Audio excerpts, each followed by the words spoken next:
வணக்கம் சார். வணக்கம் சார். எப்படி இருக்கீங்க? நல்லா இருக்கேன். நீங்கள் எப்படி இருக்கீங்க? சூப்பராக இருக்கு சார். ஒரு 2 வருஷத்துக்கு முன்னாடி வந்திருந்தோம் இல்லைங்களா? பேக் பெயினோட குனிஞ்சா நிமிர முடியாது, நிமிர்ந்தா குனிய முடியாது வந்திருந்தோம். நம்ம ஒரு 2 வீக் ட்ரீட்மெண்ட் எடுத்திருந்தோம். கண்டிப்பாக.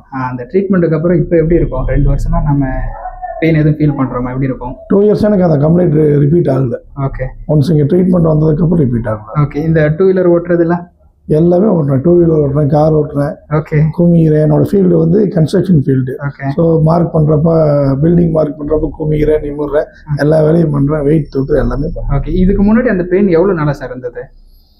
உங்ககிட்ட வராதுக்கு முன்னாடி அப்படியே ஒரு 6 monthஸாக அப்படியே பெயின் லைட்டாக இருந்துகிட்டே இருந்துச்சு. ஹெவியாக இருந்ததுக்கப்புறம் தான் வந்தேன். பட் ஸ்ட்ரைட்டாக உங்ககிட்ட வரல. இதுக்கு முன்னாடி வந்து நம்ம கணபதியிலே வேற ஒரு பிசியோதெரபிஸ்ட்டு போனேன். அவர் அந்த ஹீட் ட்ரீட்மெண்ட் மாதிரி ஏதோ கொடுத்தாரு, மிஷினில் வச்சு பண்ணார். பட் எனக்கு அதில் சரியாகல, அதுக்கு சாட்டிஸ்ஃபேக்ஷனே இல்லை. அதுக்கப்புறம் நான் உங்ககிட்ட வந்ததுக்கப்புறம் நீங்கள் வந்து பிசியோதெரபி ப்ளஸ் அந்த வர்மா காம்பினேஷனில் ஒரு ட்ரீட்மெண்ட் கொடுத்தீங்க. அதுக்கப்புறம் அந்த ஜவ்வு விலகிச்சு, லைட்டாக விலகி இருந்துச்சுன்னு சொன்னீங்க. அது கிளியர் ஆச்சு. கிளியர் ஆனதுக்கப்புறம் இப்போ எதுவுமே வரல. அதுக்கப்புறம் நமக்கு இந்த மாதிரியான எந்த கம்ப்ளைண்ட்டும் இல்லை இல்லைங்களா? அதுக்கப்புறம் அதுக்கு அந்த பெயினுக்கு சம்பந்தமான எந்த ட்ரீட்மெண்ட்டுமே இது வரைக்கும் எடுக்கல. இதுக்கப்புறமும் வராது. சரிங்களா? அந்த மாதிரி அதை பற்றி யோசிக்கவே வேணாம். சின்ன சின்ன எக்ஸசைஸ் மட்டும் ஃபாலோ பண்ணிகிட்டே இருங்க. ஃபியூச்சர்லேயும் இந்த கம்ப்ளைண்ட் இதுக்கப்புறம் வராது. கண்டிப்பாக. தேங்க்யூ. Okay sir. தேங்க்யூ.